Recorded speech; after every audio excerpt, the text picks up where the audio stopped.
ಪ್ರೀತಿಯ 9ನೇ ತರಗತಿಯ ವಿದ್ಯಾರ್ಥಿಗಳೇ, ನಿಮಗೆಲ್ಲರಿಗೂ ಇವತ್ತಿನ ಈ ತರಗತಿಗೆ ಸ್ವಾಗತ. ಮಕ್ಕಳೇ, ನಿಮಗೆಲ್ಲರಿಗೂ ಗೊತ್ತಿರೋ ಹಾಗೆ ಭಾರತವನ್ನು, ಅದರಲ್ಲೂ ವಿಶೇಷವಾಗಿ ದಕ್ಷಿಣ ಭಾರತವನ್ನು ಅನೇಕ ರಾಜಮನೆತನಗಳು ಆಳಿರುವುದನ್ನು ನೀವು ಹಿಂದಿನ ತರಗತಿಗಳಲ್ಲಿ ಅಧ್ಯಯನ ಮಾಡಿದ್ದೀರಿ. ಅಂತಹ ರಾಜಮನೆತನಗಳ ಕುರಿತಂತೆ ನಾವಿವತ್ತು ಚರ್ಚೆ ಮಾಡಬೇಕಾಗಿದೆ. ಈ ಪಾಠವನ್ನು ಆರಂಭ ಮಾಡೋದಕ್ಕೆ ಮುಂಚೆ ಮಕ್ಕಳೇ, ನಾನು ನಿಮಗೆ ಕೆಲವೊಂದು ಚಿತ್ರಗಳನ್ನು ಈಗ ತೋರಿಸ್ತೇನೆ. ಆ ಚಿತ್ರಗಳು ಯಾವ ವಂಶಕ್ಕೆ ಅಥವಾ ಸಾಮ್ರಾಜ್ಯಕ್ಕೆ ಸಂಬಂಧಿಸಿದ್ದು ಅಂತ ನೀವು ಹೇಳಬೇಕು. ನೋಡೋಣ ಚಿತ್ರ. ನೋಡಿ, ಚಿತ್ರ ಬಂತು. ಮೊದಲನೇ ಚಿತ್ರ ನೋಡ್ತಾ ಇರಿ ಮಕ್ಕಳೇ. ಇದು ಯಾವ ಸಾಮ್ರಾಜ್ಯಕ್ಕೆ ಸಂಬಂಧಿಸಿದ ಚಿತ್ರ ಇರಬಹುದು. ಎರಡನೇ ಚಿತ್ರ ಬಂತು ನೋಡಿ, ಇದು ಯಾವ ಸಾಮ್ರಾಜ್ಯಕ್ಕೆ ಸಂಬಂಧಿಸಿದ ಲಾಂಛನ ಇರಬಹುದು. ಮೂರನೇ ಚಿತ್ರ ಮಕ್ಕಳೇ, ಒಂದು ರಾಜನ ಚಿತ್ರ ನಿಮಗೆ ಕಾಣಿಸ್ತಾ ಇದೆ. 3 ಚಿತ್ರಗಳನ್ನು ಗಮನಿಸಿದ್ದೀರಿ ಮಕ್ಕಳೇ. ಹಾಗಾದರೆ ಈ 3 ಚಿತ್ರಗಳು ಯಾವ ಸಾಮ್ರಾಜ್ಯಕ್ಕೆ ಸಂಬಂಧಿಸಿದ್ದು? ಉತ್ತರ ಗೊತ್ತಾಯ್ತಲ್ವಾ? ಹೌದು, ಇದು ಹಂಪಿ. ವಿಜಯನಗರ ಸಾಮ್ರಾಜ್ಯದ ರಾಜಧಾನಿಯಾದಂಥ ಹಂಪಿಯ ಚಿತ್ರ ಇದು.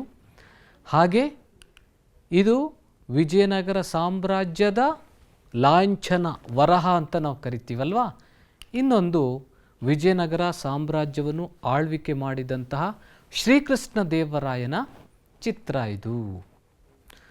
ಹಾಗಾದರೆ ಮಕ್ಕಳೇ, ಇವತ್ತು ನಾವು ಇತಿಹಾಸ ವಿಭಾಗದ 4ನೇ ಅಧ್ಯಾಯವಾದ ವಿಜಯನಗರ ಮತ್ತು ಬಹಮನಿ ರಾಜ್ಯದ ಬಗ್ಗೆ ತಿಳಿದುಕೊಳ್ಳೋಣ.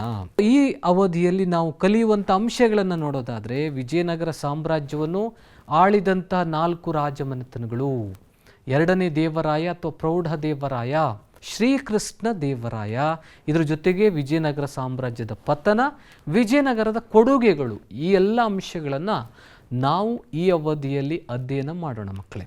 ದಕ್ಷಿಣ ಭಾರತವನ್ನು ಅನೇಕ ರಾಜ ಮನೆತನಗಳು ಆಳ್ವಿಕೆ ನಡೆಸಿರೋದನ್ನು ನಾವು ನೋಡ್ತೀವಿ ಅಲ್ವಾ. ದೇವಗಿರಿ ಯಾದವರಿದ್ದರು, ವಾರಂಗಲ್ಲಿನಲ್ಲಿ ಕಾಕತೀಯರಿದ್ದರು, ಮಧುರೈಯಲ್ಲಿ ಪಾಂಡ್ಯರಿದ್ದರು, ದ್ವಾರ ಸಮುದ್ರದಲ್ಲಿ ಹೊಯ್ಸಳರು ಹಾಗೂ ಚೋಳರು ತಂಜಾವೂರಿನಲ್ಲಿ ಆಳ್ವಿಕೆ ನಡೆಸಿದರು. ಈ ಎಲ್ಲ ಸಾಮ್ರಾಜ್ಯಗಳು ಅಲ್ಲಾವುದ್ದೀನ್ ಖಿಲ್ಜಿಯ ದಾಳಿಗೆ ತುತ್ತಾದವು. ನೋಡಿ ಮಕ್ಕಳೇ, ಅಲ್ಲಾವುದ್ದೀನ್ ಖಿಲ್ಜಿಯ ದಾಳಿಗೆ ದಕ್ಷಿಣ ಭಾರತದ ಈ ರಾಜಮನೆತನಗಳು ತುತ್ತಾಗ್ತವೆ. ಅಲ್ಲಾವುದ್ದೀನ್ ಖಿಲ್ಜಿ ಈ ರಾಜಮನೆತನಗಳ ಮೇಲೆ ದಾಳಿ ಮಾಡಿದ ನಂತರ ದಕ್ಷಿಣ ಭಾರತದಲ್ಲಿ ಒಂದು ರೀತಿಯ ರಾಜಕೀಯ ಅಭದ್ರತೆಯ ಪರಿಸ್ಥಿತಿ ನಿರ್ಮಾಣವಾಗುತ್ತೆ. ಅಸ್ಥಿರತೆ, ಕ್ಷೋಭೆ, ಭಯ ಮತ್ತು ಧಾರ್ಮಿಕ ವಿಪ್ಲವದಂತಹ ಸಮಸ್ಯೆಗಳು ಸೃಷ್ಟಿಯಾಗ್ತವೆ ಮಕ್ಕಳೇ. ಇಂಥ ಪರಿಸ್ಥಿತಿಯಲ್ಲಿ ನಿರ್ಮಾಣಗೊಂಡಿದ್ದು ವಿಜಯನಗರ ಸಾಮ್ರಾಜ್ಯ. ವಿಜಯನಗರ ಸಾಮ್ರಾಜ್ಯ ಒಟ್ಟು 3 ಶತಮಾನಗಳ ಕಾಲ ಆಳ್ವಿಕೆಯನ್ನು ನಡೆಸಿತು.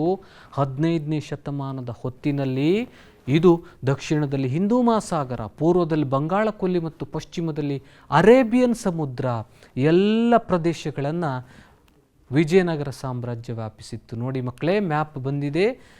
15ನೇ ಶತಮಾನದ ಅಂತ್ಯದ ವೇಳೆಗೆ ವಿಜಯನಗರ ಸಾಮ್ರಾಜ್ಯ ಏನಿದೆ ದಕ್ಷಿಣ ಭಾರತದ ಸಾಕಷ್ಟು ಪ್ರದೇಶಗಳನ್ನು ಆವರಿಸಿತ್ತು ಅನ್ನೋದನ್ನು ನಾವಿಲ್ಲಿ ಗಮನಿಸಬೇಕು. ವಿಜಯನಗರ ಸಾಮ್ರಾಜ್ಯ ಸ್ಥಾಪನೆಯಾಗಿದ್ದು ಸಾಮಾನ್ಯ ಶಕ 1336ರಲ್ಲಿ. ಸ್ಥಾಪಕರು ಹಕ್ಕ ಮತ್ತು ಬುಕ್ಕ. ಎಲ್ಲಿ ಸ್ಥಾಪನೆ ಮಾಡಿದರು ಅಂದರೆ ತುಂಗಭದ್ರಾ ನದಿಯ ದಕ್ಷಿಣ ದಡದಲ್ಲಿ ಸ್ಥಾಪನೆ ಮಾಡ್ತಾರೆ. ಹಂಪೆ ಅವರ ರಾಜಧಾನಿಯಾಗಿತ್ತು. ಇವಾಗ ನೀವು ಹಂಪಿ ಬಗ್ಗೆ ಕೇಳಿರ್ತೀರಿ. ಬಳ್ಳಾರಿ ಜಿಲ್ಲೆಯಲ್ಲಿದೆ ಹಂಪಿ ಅಲ್ವಾ. ಆ ಹಂಪೆ ಹಿಂದೆ ವಿಜಯನಗರ ಸಾಮ್ರಾಜ್ಯದ ರಾಜಧಾನಿಯಾಗಿತ್ತು. ವಿಜಯನಗರ ಸಾಮ್ರಾಜ್ಯವನ್ನು ಸ್ಥಾಪನೆ ಮಾಡೋ ಹೊತ್ತಿನಲ್ಲಿ ದೆಹಲಿ ಸುಲ್ತಾನರು ಬಲಿಷ್ಠರಾಗಿದ್ದರು. ಕೃಷ್ಣ ಗೋದಾವರಿ ಮುಖಜ ಭೂಮಿಯಲ್ಲಿ ಒರಿಸ್ಸಾದ ಗಜಪತಿಗಳು ಬಲಿಷ್ಠರಾಗಿದ್ದರು. ಉತ್ತರ ದಖ್ಖನ್ನಿನಲ್ಲಿ ಬಹಮನಿ ಸಾಮ್ರಾಜ್ಯ ಅಸ್ತಿತ್ವದಲ್ಲಿತ್ತು ಮಕ್ಕಳೇ. ಇಂಥ ಸಂದರ್ಭದಲ್ಲಿ ಸ್ಥಾಪಕರು ಈ ಒಂದು ಸಾಮ್ರಾಜ್ಯವನ್ನು ಸ್ಥಾಪನೆ ಮಾಡಿದರು. ಯಾರು? ಹಕ್ಕ ಮತ್ತು ಬುಕ್ಕರು ಜೊತೆಯಾಗಿ ವಿದ್ಯಾರಣ್ಯರ ಮಾರ್ಗದರ್ಶನದೊಂದಿಗೆ ವಿಜಯನಗರ ಸಾಮ್ರಾಜ್ಯದ ಸ್ಥಾಪನೆ ಆಯಿತು ಸಾಮಾನ್ಯ ಶಕ 1336ರಲ್ಲಿ. ಮ್ಯಾಪಲ್ಲಿ ಕಾಣಿಸ್ತಾ ಇದೆ ಹಂಪಿ. ಹಂಪಿ ವಿಜಯನಗರ ಸಾಮ್ರಾಜ್ಯದ ರಾಜಧಾನಿಯಾಗಿತ್ತು. ಇನ್ನು ವಿಜಯನಗರ ಸಾಮ್ರಾಜ್ಯವನ್ನು ಆಳ್ವಿದಂಥ ರಾಜಮನೆತನಗಳನ್ನು ನಾವು ನೋಡೋದಾದರೆ ಪ್ರಮುಖವಾಗಿ 4 ರಾಜಮನೆತನಗಳು ವಿಜಯನಗರ ಸಾಮ್ರಾಜ್ಯವನ್ನು ಆಳ್ವಿದವು ಮಕ್ಕಳೇ. ಮೊದಲನೇ ರಾಜವಂಶ ಸಂಗಮ, ಸಾಳುವ, ತುಳುವ ಮತ್ತು ಅರವೀಡು. ಈ 4 ರಾಜಮನೆತನಗಳು ವಿಜಯನಗರವನ್ನು ಆಳ್ವಿಕೆ ಮಾಡಿದವು. ಅದರಲ್ಲಿ ಮೊದಲನೇ ವಂಶ ಸಂಗಮ ವಂಶ. ಸಾಮಾನ್ಯ ಶಕ 1336ರಿಂದ 1486ರವರೆಗೆ ಸಂಗಮ ವಂಶದ ಆಳ್ವಿಕೆಯನ್ನು ನಾವು ಕಾಣ್ತೀವಿ ಮಕ್ಕಳೇ. ಸಂಗಮ ವಂಶದ ಮೊದಲನೇ ದೊರೆ 1ನೇ ಹರಿಹರ. ಇತರ ಪ್ರಸಿದ್ಧ ದೊರೆಗಳು ಅಂದರೆ ಬುಕ್ಕರಾಯ ಮತ್ತು 2ನೇ ಹರಿಹರ, ಜೊತೆಗೆ ಪ್ರೌಢದೇವರಾಯ. ಈ 4 ಅರಸರಲ್ಲಿ ಪ್ರಖ್ಯಾತನಾದವನು ಪ್ರೌಢದೇವರಾಯ. ಮೊದಲನೇದಾಗಿ ಬುಕ್ಕರಾಯನ ಸಾಧನೆಗಳನ್ನು ನಾವೀಗ ನೋಡೋದಾದರೆ, ಮದುರೈಯ ಸುಲ್ತಾನನನ್ನು ಪದಚ್ಯುತಗೊಳಿಸಿ ಬುಕ್ಕನ ಪುತ್ರ ಕಂಪಣನು ಸಾಮ್ರಾಜ್ಯವನ್ನು ವಿಸ್ತರಿಸ್ತಾನೆ. ಈ ವೀರ ಕಂಪಣನ ಸಾಧನೆಗಳನ್ನು ಗಂಗಾದೇವಿ ಮಧುರಾ ವಿಜಯಂ ಎನ್ನುವಂಥ ಸಂಸ್ಕೃತ ಕವಿಯಲ್ಲಿ ಆತನ ಸಾಧನೆಗಳನ್ನು ವಿವರಿಸಿರುವುದನ್ನು ನಾವು ಈ ಪುಸ್ತಕದಲ್ಲಿ ಕಾಣ್ತೀವಿ. ಮಧುರಾ ವಿಜಯಂ ಗ್ರಂಥವನ್ನು ಬರೆದವರು ಗಂಗಾದೇವಿ. ಅಷ್ಟೇ ಅಲ್ಲದೆ ಬುಕ್ಕರಾಯನ ಕಾಲದಲ್ಲಿ ಕೊಂಡವೀಡಿನ ರೆಡ್ಡಿಗಳನ್ನು ಸೋಲಿಸಲಾಯಿತು. ನಂತರ ಪೆನುಗೊಂಡೆ ಎನ್ನುವ ಪ್ರದೇಶವನ್ನು ವಶಪಡಿಸಿಕೊಳ್ಳಲಾಯಿತು. ಬುಕ್ಕರಾಯನ ಸಾಧನೆಗಳ ಕುರಿತಂತೆ ಶ್ರವಣಬೆಳಗೊಳದ ಶಾಸನ ವಿವರಣೆ ನೀಡುತ್ತದೆ. ಶ್ರವಣಬೆಳಗೊಳದ ಶಾಸನದಲ್ಲಿ ಏನಿದೆ ಅಂದರೆ, ಜೈನರು ಮತ್ತು ಶ್ರೀ ವೈಷ್ಣವರ ನಡುವಿನ ಧಾರ್ಮಿಕ ಕಲಹವನ್ನು ಬಗೆಹರಿಸಿ ಸರ್ವಮತ ಸಮನ್ವತೆಯ ನೀತಿಯನ್ನು ಎತ್ತಿ ಹಿಡಿದ ಅಂತ ಈ ಶಾಸನ ತಿಳಿಸುತ್ತೆ. ಅಂದರೆ ಆ ಕಾಲದಲ್ಲಿ ಜೈನರು ಮತ್ತು ಶ್ರೀ ವೈಷ್ಣವರ ನಡುವೆ ಒಂದು ರೀತಿಯ ಧಾರ್ಮಿಕ ಕಲಹ ಇತ್ತು. ಆ ಕಲಹವನ್ನು, ಸಂಘರ್ಷವನ್ನು ಬುಕ್ಕರಾಯ ಬಗೆಹರಿಸಿ ಆ ಎರಡೂ ಪಂಗಡಗಳ ನಡುವೆ ಅಥವಾ 2 ಧರ್ಮದ ಜನರ ನಡುವೆ ಒಮ್ಮತವನ್ನು ಸಾಧಿಸಿದ ಅಂತ ನಾವು ಶ್ರವಣಬೆಳಗೊಳದ ಶಾಸನದಿಂದ ತಿಳಿದುಕೊಳ್ಳಬಹುದು.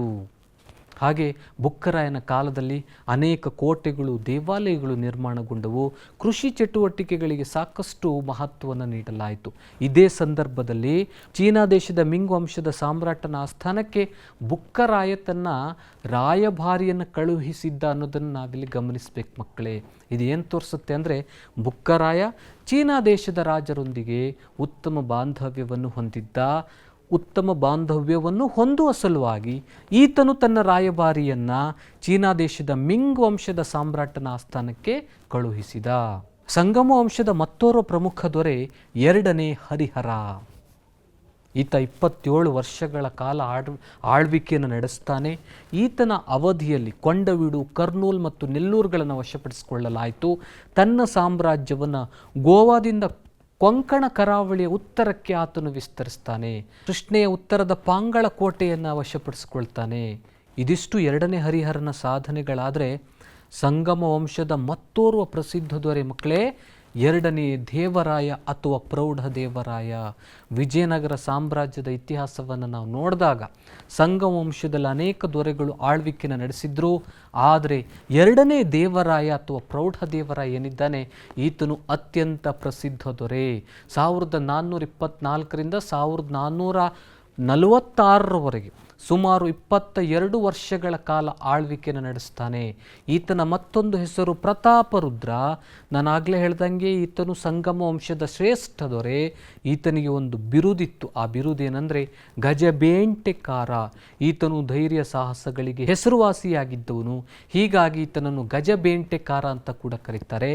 ಅಧಿಕಾರಕ್ಕೆ ಬಂದಾಗ ಒರಿಸ್ಸಾದ ಗಜಪತಿಯಾದಂಥ ಕಪಿಲೇಂದ್ರನನ್ನು ಸೋಲಿಸ್ತಾನೆ. ಆ ಮೂಲಕ ಈತನು ಕೊಂಡವೀಡನ್ನು ವಶಪಡಿಸ್ಕೊಳ್ತಾನೆ. ದಕ್ಷಿಣ ಪಥದ ಚಕ್ರವರ್ತಿ ಎನ್ನುವ ಬಿರುದೂ ಕೂಡ ಈತನಿಗಿತ್ತು. ಯಾಕೆ ಅಂದರೆ ಈತನು ಕೇರಳ, ಶ್ರೀಲಂಕಾದಿಂದ ಸಾಕಷ್ಟು ಕಪ್ಪ ಕಾಣಿಕೆಗಳನ್ನು ವಶಪಡಿಸ್ಕೊಳ್ತಾನೆ. ಅವರಿಂದ ಕಪ್ಪ ಕಾಣಿಕೆಗಳನ್ನು ಸಂಗ್ರಹಿಸ್ತಾನೆ.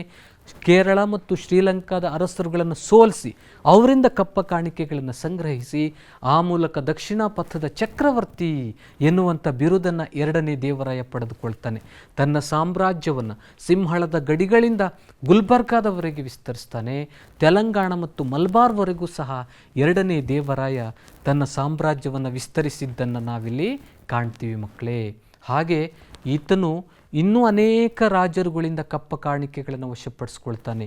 ನ್ಯೂನಿಜ್ ಏನು ಹೇಳ್ತಾನೆ ಅಂದರೆ, ಸಿಲೋನ್ ಪುಲಿಕಾಟ್, ಪೆಗು, ತೆನೆಸ್ಸೆರಿಮ್ ಬರ್ಮಾದ ಭಾಗ ಇದು, ಮತ್ತು ಮಲೆಯಾದ ರಾಜರುಗಳು ಈತನಿಗೆ ಹೆದರುತ್ತಾ ಇದ್ರು. ಹೀಗಾಗಿ ಅವರು ಕಪ್ಪ ಕಾಣಿಕೆಗಳನ್ನು ನೀಡ್ತಾ ಇದ್ರು ಅಂತ ಈತನ ಆಸ್ಥಾನಕ್ಕೆ ಭೇಟಿ ನೀಡಿದ್ದಂತಹ ನ್ಯೂನಿಜ್ ಎನ್ನುವಂತಹ ಪ್ರವಾಸಿ ಎಲ್ಲ ವಿವರಣೆಯನ್ನು ನಮಗೆ ಕೊಡ್ತಾನೆ. ಈತನು ಸಾಂಪ್ರದಾಯಿಕ ಶತ್ರುಗಳಾದಂತಹ ಬಹಮನಿ ಅಹಮದ್ ಶಾನನ್ನು ಸೋಲಿಸಿ ಮುದ್ಗಲ್ ಮತ್ತು ಬಂಕಾಪುರಗಳನ್ನು ವಶಪಡಿಸಿಕೊಳ್ತಾನೆ. ಆದರೆ ಎರಡನೇ ದೇವರಾಯನ ಮತ್ತೊಂದು ವಿಶೇಷತೆ ಅಂದರೆ ಕೇವಲ ಆತನು ಸೈನಿಕವಾಗಿ ರಾಜಕೀಯ ಕ್ಷೇತ್ರದಲ್ಲಿ ಆತನು ಪ್ರಸಿದ್ಧಿಯನ್ನು ಪಡೆದದ್ದು ಮಾತ್ರವಲ್ಲದೆ ಧಾರ್ಮಿಕ ವಿಷಯದಲ್ಲೂ ನಾವೆಲ್ಲರೂ ಎರಡನೇ ದೇವರಾಯನನ್ನು ಮೆಚ್ಚಲೇಬೇಕು ಮಕ್ಕಳೇ. ಯಾಕೆಂದರೆ ಎಲ್ಲ ಧರ್ಮಗಳನ್ನು ಸಮಾನವಾಗಿ ನೋಡ್ತಾ ಇದ್ದ.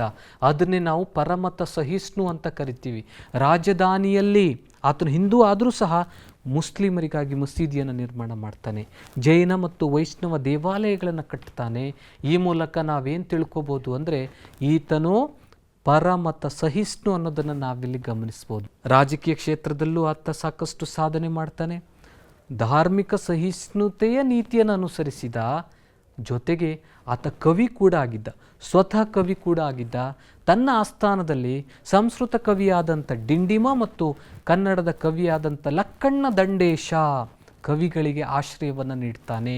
ವೀರಶೈವ ಸಂಪ್ರದಾಯಕ್ಕೆ ಹೆಚ್ಚಿನ ಮಹತ್ವವನ್ನು ಕೊಡ್ತಾನೆ. ಜೊತೆಗೆ ಸಾಹಿತ್ಯದ ಪುನರುಜ್ಜೀವನಕ್ಕೆ ಎರಡನೇ ದೇವರಾಯ ಅಥವಾ ಪ್ರೌಢ ದೇವರಾಯ ಕಾಣಿಕೆಯನ್ನು ಕೊಟ್ಟ.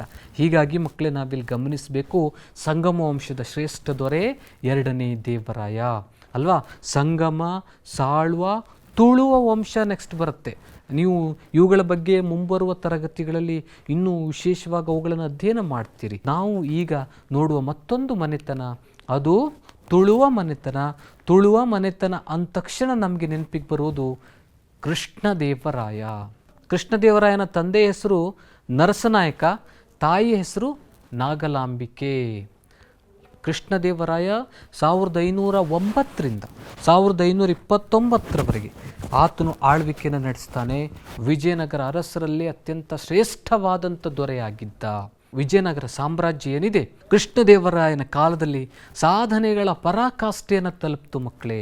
ಸಾಕಷ್ಟು ಸಾಧನೆಗಳನ್ನು ಇವನು ಮಾಡ್ತಾನೆ. ಈತನು 20 ವರ್ಷಗಳ ಕಾಲ ಆಳ್ವಿಕೆಯನ್ನು ನಡೆಸ್ತಾನೆ. ಆ 20 ವರ್ಷಗಳ ಸಾಧನೆಗಳನ್ನ ನೋಡಿ ಅನೇಕ ಇತಿಹಾಸಕಾರರು ಇವನನ್ನು ಅಶೋಕ, ಮೌರ್ಯ ವಂಶದ ಅಶೋಕ, ಗುಪ್ತ ವಂಶದ ಸಮುದ್ರಗುಪ್ತ ಮತ್ತು ವರ್ಧನ ವಂಶದ ಹರ್ಷವರ್ಧನಿಗೆ ಹೋಲಿಸ್ತಾರೆ.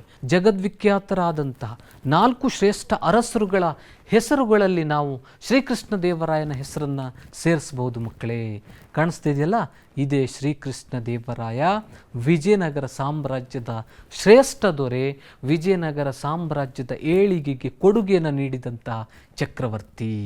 ಶ್ರೀಕೃಷ್ಣ ದೇವರಾಯ ಅಧಿಕಾರಕ್ಕೆ ಬಂದಾಗ ಅನೇಕ ಸಮಸ್ಯೆಗಳನ್ನು ಎದುರಿಸಬೇಕಾಯಿತು ಮಕ್ಕಳೇ. ಅಷ್ಟು ಸುಲಭವಾಗಿ ಇರಲಿಲ್ಲ ಆತನು. 1509ರಲ್ಲಿ ಅಧಿಕಾರಕ್ಕೆ ಬಂದಾಗ ಅನೇಕ ಸಮಸ್ಯೆಗಳನ್ನು ಎದುರಿಸಬೇಕಾಗಿತ್ತು. ಯಾಕೆಂದರೆ ಹೊಸ ಜಲಮಾರ್ಗಗಳ ಮೂಲಕ ಐರೋಪ್ಯರು ಅಥವಾ ಯುರೋಪಿನ ವ್ಯಾಪಾರಿಗಳು ಆಗಲೇ ಭಾರತಕ್ಕೆ ಬಂದಿದ್ದರು. 1498ರಲ್ಲೇ ಆಗಲೇ ಯುರೋಪಿಯನ್ರು ಭಾರತಕ್ಕೆ ಬಂದಿರೋದನ್ನು ನಾವು ನೋಡ್ತೀವಿ. ಬಹಮನಿ ರಾಜ್ಯದ 5 ಶಾಹಿ ರಾಜ್ಯಗಳು ಸುಲ್ತಾನರಾಗಿ ಹೊಸ ರೂಪವನ್ನು ಪಡೆದಿದ್ದರು. ಉಮ್ಮತ್ತೂರು ಮತ್ತು ಒರಿಸ್ಸಾದ ಅರಸರು ವಿಜಯನಗರದ ಮೇಲೆ ಹಗೆತನವನ್ನು ಸಾಧಿಸ್ತಾ ಇದ್ದರು. ಹೀಗಾಗಿ ಈ ಎಲ್ಲ ಸಮಸ್ಯೆಗಳನ್ನು ಕೃಷ್ಣದೇವರಾಯ ಎದುರಿಸಲೇಬೇಕಾಯಿತು ಮಕ್ಕಳೇ. 14 ಪ್ರಮುಖ ಯುದ್ಧಗಳನ್ನು ಆತ ಮಾಡಬೇಕಾಯಿತು. ಅಷ್ಟೇ ಅಲ್ಲದೆ ಆತನು ಬಹಮನಿ, ಬಿಜಾಪುರದ ಆದಿಲ್ ಶಾಹಿ, ಅಹಮದ್ ನಗರದ ನಿಜಾಮ್ ಶಾಹಿ, ಗೋಲ್ಕೊಂಡಾದ ಕುತುಬ್ ಶಾಹಿ, ಒರಿಸ್ಸಾದ ಗಜಪತಿ ಮತ್ತು ಪಾಳೆಗಾರರನ್ನು ಆತ ಸೋಲಿಸ್ತಾನೆ ಇಲ್ಲಿ. ಹಾಗೆ 1509ರಲ್ಲಿ ಯೂಸುಫ್ ಆದಿಲ್ ಶಾಹನು ಇತರ ಶಾಹಿ ಮನೆತನಗಳೊಂದಿಗೆ ಸೇರಿಕೊಂಡು ವಿಜಯನಗರದ ಮೇಲೆ ದಾಳಿ ಮಾಡ್ತಾನೆ. ಆ ಯುದ್ಧದಲ್ಲಿ ಸುಲ್ತಾನ ಆದಿಲ್ ಶಾಹಿ ಮರಣವನ್ನು ಹೊಂದಿದನು.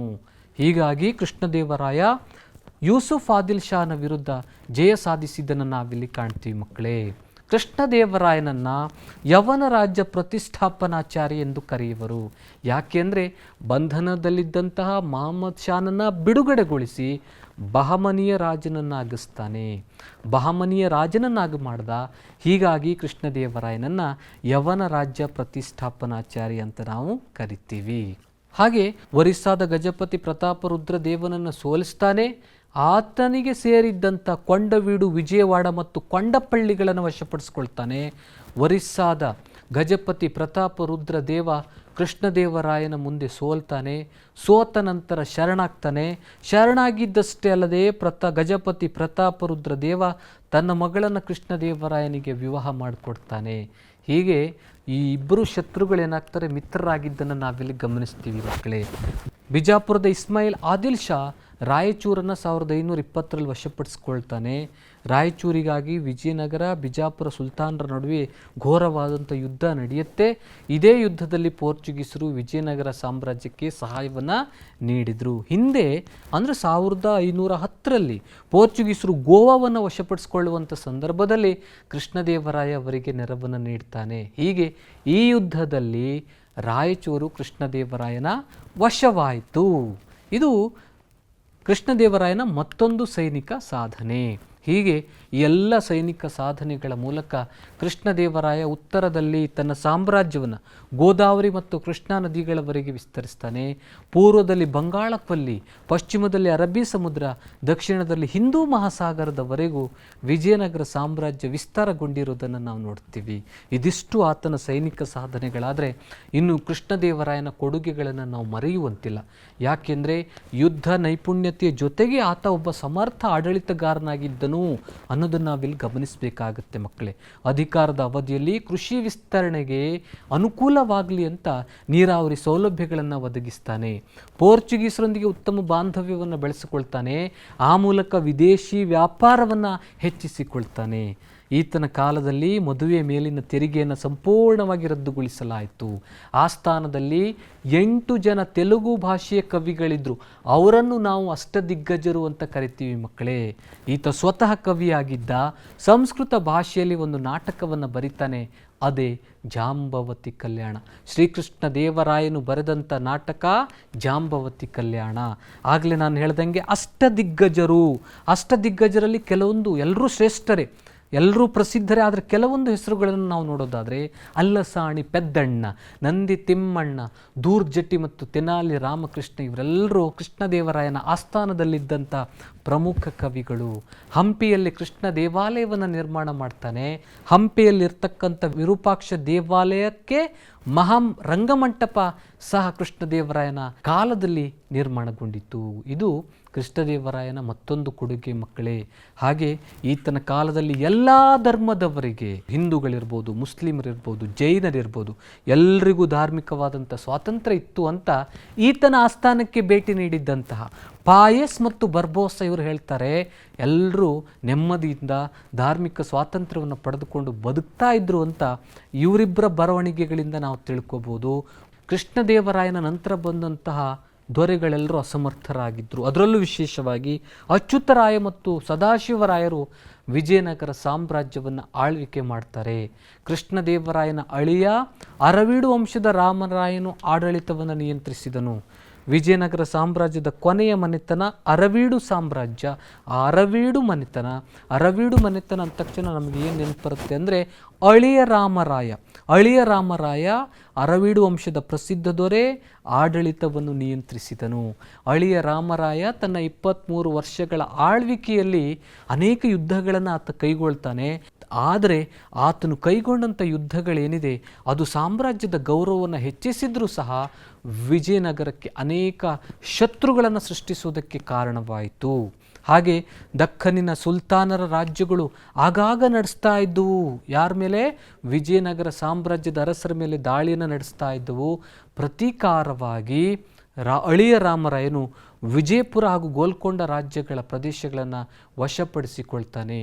ಇದು ಮುಂದೆ ವಿಜಯನಗರ ಮತ್ತು ಬಹಮನಿ ಸಾಮ್ರಾಜ್ಯಗಳ ನಡುವಿನ ಯುದ್ಧಕ್ಕೆ ಕಾರಣವಾಯಿತು. ವಿಜಯನಗರ ಸಾಮ್ರಾಜ್ಯದ ಏಳಿಗೆ ಮತ್ತು ಸಮೃದ್ಧಿಯ ಬಗ್ಗೆ ಮತ್ಸರ ಮತ್ತು ದ್ವೇಷಗಳನ್ನು ಹೊಂದಿದ್ದಂಥ ದಕ್ಕನಿನ ಸುಲ್ತಾನರು ತಮ್ಮಲ್ಲಿರ್ತಕ್ಕಂಥ ಎಲ್ಲ ಭಿನ್ನಾಭಿಪ್ರಾಯಗಳನ್ನು ಮರೆತು ಎಲ್ಲರೂ ಒಂದಾಗ್ತಾರೆ. 1565ರಲ್ಲಿ 4 ರಾಜ್ಯಗಳ ಒಕ್ಕೂಟ ಸೈನ್ಯ ವಿಜಯನಗರದ ಮೇಲೆ ದಾಳಿ ಮಾಡ್ತು ಮಕ್ಕಳೇ. ಆ 4 ಒಕ್ಕೂಟಗಳ ಬಗ್ಗೆ ನಾವು ಮುಂದೆ ನೋಡ್ತೀವಿ. 1565ರಲ್ಲಿ ನಡೆದಂಥ ಯುದ್ಧವೇ ತಾಳಿಕೋಟೆ ಕದನ. ವಿಜಯನಗರ ಸಾಮ್ರಾಜ್ಯದ ಪತನಕ್ಕೆ ಕಾರಣವಾದಂತಹ ಯುದ್ಧ ಇದು. 4 ರಾಜ್ಯಗಳ ಒಕ್ಕೂಟ ಒಂದು ಕಡೆ, ಮತ್ತೊಂದು ಕಡೆ ವಿಜಯನಗರ ಸಾಮ್ರಾಜ್ಯ. ರಾಮರಾಯನ ಸೈನ್ಯ ಸೋತಿತು. ವಿಜಯನಗರ ಸಾಮ್ರಾಜ್ಯದ ಸೈನ್ಯದ ನಾಯಕತ್ವವನ್ನು ವಹಿಸಿದ್ದು ರಾಮರಾಯ. ಆತನ ಸೈನ್ಯ ಸೋತಿತು ಮತ್ತು ಆತನು ಯುದ್ಧದಲ್ಲಿ ಹತನಾಗ್ತಾನೆ. ವಿಜಯ ಸಾಧಿಸಿದ ದಕ್ಕನಿನ ಸುಲ್ತಾನರ ಸೈನ್ಯ ವಿಜಯನಗರ ಸಾಮ್ರಾಜ್ಯವನ್ನು ಕೊಳ್ಳೆ ಹೊಡೆಯಿತು ಮಕ್ಕಳೇ. ಇದರ ಫಲವಾಗಿ ಸಾಮ್ರಾಜ್ಯದ ರಾಜಧಾನಿ ಹಂಪೆ. ಒಂದು ಕಾಲದಲ್ಲಿ ಹಂಪಿ ವಿಶ್ವ ಪ್ರಸಿದ್ಧವಾಗಿತ್ತು. ತಾಳಿಕೋಟೆ ಯುದ್ಧದ ನಂತರ ಹಂಪಿ ಹಾಳು ಹಂಪೆ ಆಯಿತು ಮಕ್ಕಳೇ. ಇದನ್ನು ನಾವಿಲ್ಲಿ ಗಮನಿಸಬೇಕಾಗುತ್ತೆ. ವಿಜಯನಗರ ಸಾಮ್ರಾಜ್ಯದ ಪತನಕ್ಕೆ ಕಾರಣವಾದಂತಹ ಯುದ್ಧ ಅದು ತಾಳಿಕೋಟೆ ಯುದ್ಧ. ತಾಳಿಕೋಟೆ ಯುದ್ಧದ ನಂತರ ಪೆನುಕೊಂಡ, ಚಂದ್ರಗಿರಿ, ಕೊನೆಗೆ ವೆಲ್ಲೂರುಗಳಿಂದ ಅರವೀಡು ವಂಶ ಆಳ್ವಿಕೆಯನ್ನು ನಡೆಸಿತು. ವಿಜಯನಗರ ಸಾಮ್ರಾಜ್ಯದ ಆಡಳಿತವನ್ನು ನಾವು ನೋಡಬೇಕು. ವಿಜಯನಗರ ಕಾಲದಲ್ಲಿ ರಾಜನೇ ಎಲ್ಲ ಅಧಿಕಾರವನ್ನು ಪಡ್ಕೊಂಡಿದ್ದ. ರಾಜರು ತಮ್ಮ ಜ್ಯೇಷ್ಠ ಪುತ್ರನನ್ನು, ಹಿರಿಯ ಪುತ್ರನನ್ನೇ ತಮ್ಮ ಉತ್ತರಾಧಿಕಾರಿಯನ್ನಾಗಿ ನೇಮಕ ಮಾಡ್ತಾ ಇದ್ರು. ಆಡಳಿತದಲ್ಲಿ ಸಲಹೆ ನೀಡೋದಕ್ಕೆ ಮಂತ್ರಿಮಂಡಲ ಇತ್ತು, ಸೇನಾಡಳಿತ ಇತ್ತು ಮತ್ತು ಪ್ರಾಂತೀಯ ಮಾಂಡಳಿಕತ್ವ ಅಂತ ಆ ಆಡಳಿತ ವ್ಯವಸ್ಥೆಯನ್ನು ಒಟ್ಟು 2 ವಿಧಗಳಾಗಿ ವಿಂಗಡಿಸಿದ್ದನ್ನು ನಾವಿಲ್ಲಿ ಕಾಣ್ತೀವಿ. ಮಂತ್ರಿಮಂಡಲ, ಸೇನಾಡಳಿತ ಮತ್ತು ಪ್ರಾಂತೀಯ ಮಾಂಡಳಿಕತ್ವ ಅಂತ 2 ವಿಭಾಗಗಳಾಗಿ ವಿಂಗಡಿಸಲಾಗಿತ್ತು. ಸಾಮ್ರಾಜ್ಯವನ್ನು ರಾಜ್ಯ, ನಾಡು ಮತ್ತು ಗ್ರಾಮಗಳೆನ್ನುವ ಘಟಕಗಳಾಗಿ ವಿಂಗಡಿಸಲಾಗಿತ್ತು. ವಿಜಯನಗರ ಸಾಮ್ರಾಜ್ಯದ ಕಾಲದಲ್ಲಿ ಅರಸನು ನ್ಯಾಯಾಂಗ ವಿಚಾರದಲ್ಲಿ ಎಲ್ಲ ಅಧಿಕಾರವನ್ನು ಆತ ಪಡೆದುಕೊಂಡಿದ್ದ. ಪ್ರಾಂತ್ಯಗಳಲ್ಲಿ ಪ್ರಾಂತ್ಯಾಧಿಕಾರಿ ನ್ಯಾಯ ತೀರ್ಮಾನ ಮಾಡ್ತಾ ಇದ್ದ. ಗ್ರಾಮಗಳೇನಿವೆ ಅವುಗಳು ಆಡಳಿತ ವ್ಯವಸ್ಥೆಯ ಕೊನೆಯ ಘಟಕಗಳಾಗಿದ್ದವು. ಗ್ರಾಮಗಳ ಆಡಳಿತವನ್ನು ಗ್ರಾಮ ಸಭೆಗಳು ನೋಡ್ಕೊಳ್ತಾ ಇದ್ದವು. ಗ್ರಾಮದ ಆಡಳಿತ ಸುಗಮವಾಗಿ ಸಾಗುವುದಕ್ಕೆ ಅನೇಕ ಅಧಿಕಾರಿಗಳನ್ನು ನಾವು ಕಾಣ್ತಾ ಇದ್ವಿ. ಒಂದು ಗೌಡ ಇರ್ಬೋದು. ಆ ಗ್ರಾಮದ ಆಡಳಿತ ಸುಗಮವಾಗಿ ಸಾಗುವುದಕ್ಕೆ ಅನೇಕ ಜನರು ಇಲ್ಲಿ ಸಹಾಯವನ್ನು ಮಾಡಿದ್ದನ್ನು ನಾವು ನೋಡ್ತೀವಿ. ಗೌಡ ಇರ್ಬೋದು, ಕರಣಂ ಅಥವಾ ಶಾನುಭೋಗ ಇರ್ಬೋದು, ತಳವಾರ ಮುಂತಾದವರು ವಿಜಯನಗರ ಸಾಮ್ರಾಜ್ಯದ ಕಾಲದಲ್ಲಿ ಆಡಳಿತಕ್ಕೆ ನೆರವನ್ನು ನೀಡ್ತಾ ಇದ್ರು. ಇನ್ನು ವಿಜಯನಗರ ಕಾಲದ ಸಾಮಾಜಿಕ ವ್ಯವಸ್ಥೆಯನ್ನು ನಾವು ನೋಡೋದಾದರೆ ಚಾತುರ್ವರ್ಣ ಪದ್ಧತಿ ಇತ್ತು. 4 ವರ್ಣಗಳು, ಬ್ರಾಹ್ಮಣ, ಕ್ಷತ್ರಿಯ, ವೈಶ್ಯ ಮತ್ತು ಶೂದ್ರ ಎನ್ನುವಂಥ 4 ವರ್ಣಗಳಲ್ಲಿತ್ತು. ಬಾಲ್ಯ ವಿವಾಹ ಪದ್ಧತಿ ಅಸ್ತಿತ್ವದಲ್ಲಿತ್ತು. ಸತಿ ಸಹಗಮನ ಮತ್ತು ದೇವದಾಸಿ ಪದ್ಧತಿಗಳು ಸಹ ರೂಢಿಯಲ್ಲಿದ್ದವು. ಇನ್ನು ಕುಶಲ ಕಲೆಗಾರರು, ಕಮ್ಮಾರರು, ಅಕ್ಕಸಾಲಿಗರು, ಕಂಚುಗಾರರು, ಬಡಗಿಗಳು, ನೇಕಾರರು, ಸಮಗಾರರು ಅಥವಾ ಚಮ್ಮಾರರು ವಿಜಯನಗರ ಅರಸರ ಕಾಲದಲ್ಲಿ ಅಧಿಕ ಸಂಖ್ಯೆಯಲ್ಲಿದ್ದರು. ಏಕಪತಿತ್ವ ರೂಢಿಯಲ್ಲಿತ್ತು. ಆದರೆ ದೊರೆಗಳು ಮತ್ತು ಶ್ರೀಮಂತರು ಅನೇಕ ಜನ ಹೆಂಡತಿಯರನ್ನು ಹೊಂದಿದ್ರು. ಅದನ್ನು ನಾವು ಬಹುಪತ್ನಿತ್ವ ಅಂತ ಕರಿತೀವಿ. ಹಾಗೆ ಸ್ತ್ರೀ ಜಟ್ಟಿಗಳು ಅಥವಾ ಕುಸ್ತಿಪಟುಗಳು ಅರಮನೆ ಕಾವಲುಗಾರ್ತಿಯರಿದ್ದರು. ಮೈಸೂರು ದಸರಾವನ್ನು ನೋಡ್ತೀವಿ ಮಕ್ಕಳೇ ಅಲ್ವಾ. ಆ ಮೈಸೂರು ದಸರಾ ಏನಿದೆ ಪ್ರಪ್ರಥಮ ಬಾರಿಗೆ ವಿಜಯನಗರ ಅರಸರ ಕಾಲದಲ್ಲಿ ಆರಂಭವಾಯಿತು. ದಸರಾ ಹಬ್ಬ ಹಂಪಿಯಲ್ಲಿ ಒಂದು ಕಾಲದಲ್ಲಿ ರಾಜಾಶ್ರಯದಲ್ಲಿ ವೈಭವದಿಂದ ನಡೀತಾ ಇತ್ತು. ಮೈಸೂರು ಒಡೆಯರ ಕಾಲದಲ್ಲೂ ಅದನ್ನು ಆರಂಭಿಸಲಾಯಿತು. ಹೋಳಿ, ದೀಪಾವಳಿ, ದಸರಾ ಹಬ್ಬಗಳನ್ನು ಎಲ್ಲರೂ ಸಂಭ್ರಮದಿಂದ ಸಾರ್ವಜನಿಕವಾಗಿ ಆಚರಿಸ್ತಾ ಇದ್ರು. ಸಂಗೀತ, ನೃತ್ಯಗಳು ಹೆಚ್ಚಿನ ಸಂಖ್ಯೆಯಲ್ಲಿ ಅಪಾರವಾದಂಥ ಜನಮನ್ನಣೆಯನ್ನು ಪಡೆದಿದ್ವು. ಇದಿಷ್ಟು ವಿಜಯನಗರ ಕಾಲದ ಸಾಮಾಜಿಕ ವ್ಯವಸ್ಥೆ. ಆದರೆ ಇನ್ನು ಆರ್ಥಿಕ ವ್ಯವಸ್ಥೆಯನ್ನು ನಾವು ನೋಡೋದಾದರೆ ಭೂಕಂದಾಯ ಏನಿದೆ ಇದು ಆ ಕಾಲದ ಆದಾಯದ ಪ್ರಮುಖ ಮೂಲವಾಗಿತ್ತು. ಭೂಕಂದಾಯದ ಜೊತೆಗೆ ಇನ್ನೂ ಅನೇಕ ಕಂದಾಯಗಳಿದ್ವು. ವೃತ್ತಿ ತೆರಿಗೆ, ಮನೆ ಕಂದಾಯ, ದಾರಿ ಸುಂಕ, ಸಂತೆ ಸುಂಕ, ವಾಣಿಜ್ಯ ತೆರಿಗೆ, ಆಮದು ಮತ್ತು ರಫ್ತು ತೆರಿಗೆಗಳು, ಸಾಮಂತರಿಂದ ಬಂದಂಥ ಕಪ್ಪ ಕಾಣಿಕೆಗಳೆಲ್ಲವೂ ವಿಜಯನಗರ ಕಾಲದ ಆದಾಯದ ಮೂಲವಾಗಿತ್ತು. ರೈತರು ಬೆಳೆದಂಥ ಒಟ್ಟು ಉತ್ಪನ್ನದ 1/4 ಭಾಗವನ್ನು ಸಂಗ್ರಹ ಮಾಡಲಾಗ್ತಾ ಇತ್ತು. ವಿಜಯನಗರ ಕಾಲದ ಜನರ ಪ್ರಮುಖ ಉದ್ಯೋಗ ಕೃಷಿ. ಹೀಗಾಗಿ ಕೃಷಿ ಆ ಕಾಲದ ಪ್ರಮುಖ ಬೆನ್ನೆಲುಬಾಗಿತ್ತು ಅನ್ನೋದನ್ನು ನಾವಿಲ್ಲಿ ಗಮನಿಸಬೇಕಾಗುತ್ತೆ. ವಿಜಯನಗರ ಕಾಲದಲ್ಲಿ ಸಾಕಷ್ಟು ಬೆಳೆಗಳನ್ನು ಬೆಳೆಯಲಾಗ್ತಾ ಇತ್ತು. ಜೋಳ, ರಾಗಿ, ಭತ್ತ, ಸಜ್ಜೆ, ಗೋಧಿ, ಅವರೆ, ಹೆಸರು, ಉದ್ದು, ತೊಗರಿ, ಎಳ್ಳು, ಶೇಂಗಾ, ಹತ್ತಿ, ಕಬ್ಬು, ತೆಂಗು ಮುಂತಾದಂಥ ಬೆಳೆಗಳಿದ್ದವು. ಬಾವಿ, ಕೆರೆ, ಕಾಲುವೆಗಳನ್ನು ಕಟ್ಟುವುದರ ಮೂಲಕ ಕೃಷಿಗೆ ನೀರಾವರಿಗೆ ಬೆಂಬಲವನ್ನು ಕೊಟ್ಟರು. ಮೆಣಸು, ಲವಂಗ, ಏಲಕ್ಕಿ ಮುಂತಾದಂಥ ಮಸಾಲೆ ಸಾಮಾನುಗಳನ್ನು ಬೆಳೀತಾ ಇದ್ರು. ಕಬ್ಬಿಣದ ಅದಿರು, ವಜ್ರ, ಕಲ್ಲು ಸಕ್ಕರೆ, ಕಸ್ತೂರಿ, ಶ್ರೀಗಂಧ, ಸುಗಂಧ ದ್ರವ್ಯಗಳನ್ನು ಬೇರೆ ದೇಶಗಳಿಗೆ ರಫ್ತು ಮಾಡಲಾಗ್ತಾ ಇತ್ತು. ಹಾಗೆ ಇವರ ಕಾಲದಲ್ಲಿ ಚಿನ್ನದ ವರಹ, ಗದ್ಯಾಣ ಮತ್ತು ಪಗೋಡ, ಬೆಳ್ಳಿಯ ತಾರ, ತಾಮ್ರದ ಪಣ, ದುಡ್ಡು ಮತ್ತು ಕಾಸುಗಳು ಬಳಕೆಯಲ್ಲಿದ್ದವು. ವಿಜಯನಗರ ಅರಸರ ಕಾಲದಲ್ಲಿ ಎಲ್ಲ ಧರ್ಮಗಳಿಗೂ ಸಮಾನವಾದಂಥ ಪ್ರೋತ್ಸಾಹವನ್ನು ನೀಡಲಾಗಿತ್ತು. ಶ್ರೀ ವೈಷ್ಣವರು, ಜೈನ ಮತಾವಲಂಬಿಗಳು ತಮ್ಮಲ್ಲಿರ್ತಕ್ಕಂಥ ಭೇದ ಭಾವಗಳನ್ನು ಮರೆತು ಗೌರವದಿಂದ ಜೀವನವನ್ನು ಸಾಗಿಸ್ತಾ ಇದ್ರು. ಆರಂಭದ ವಿಜಯನಗರ ಅರಸರುಗಳು ಶೈವ ಮತ್ತು ವೀರಶೈವರಾಗಿದ್ದರು. ನಂತರ ವೈಷ್ಣವ ಮತಕ್ಕೆ ಅವರು ಬದಲಾಗಿ ಆ ಮತಕ್ಕೆ ಹೆಚ್ಚಿನ ಮಹತ್ವವನ್ನು ಕೊಟ್ಟರು. ವಿಜಯನಗರ ರಾಜ್ಯದಲ್ಲಿ ಮಹಾನವಮಿ ಹಬ್ಬವನ್ನು ವಿಶೇಷವಾಗಿ ಆಚರಿಸಲಾಗ್ತಾ ಇತ್ತು. ಅನೇಕ ಸಾಹಿತ್ಯ ಕೃತಿಗಳು ರಚನೆಯಾದವು.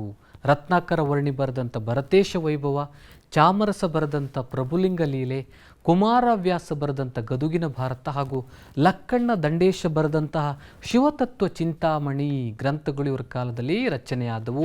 ಕನಕದಾಸರು ಬರೆದಂಥ ಮೋಹನ ತರಂಗಿಣಿ, ನಳಚರಿತೆ, ಹರಿಭಕ್ತ ಸಾರ ಮತ್ತು ರಾಮಧಾನ್ಯ ಚರಿತೆ ಅಂತ ರಚನೆಗಳನ್ನು ನಾವಿಲ್ಲಿ ಕಾಣ್ತೀವಿ. ವಿದ್ಯಾರಣ್ಯರು ಬರೆದಂಥ ಶಂಕರ ವಿಜಯ ಮತ್ತು ಸರ್ವದರ್ಶನ ಸಂಗ್ರಹ ಇರ್ಬೋದು.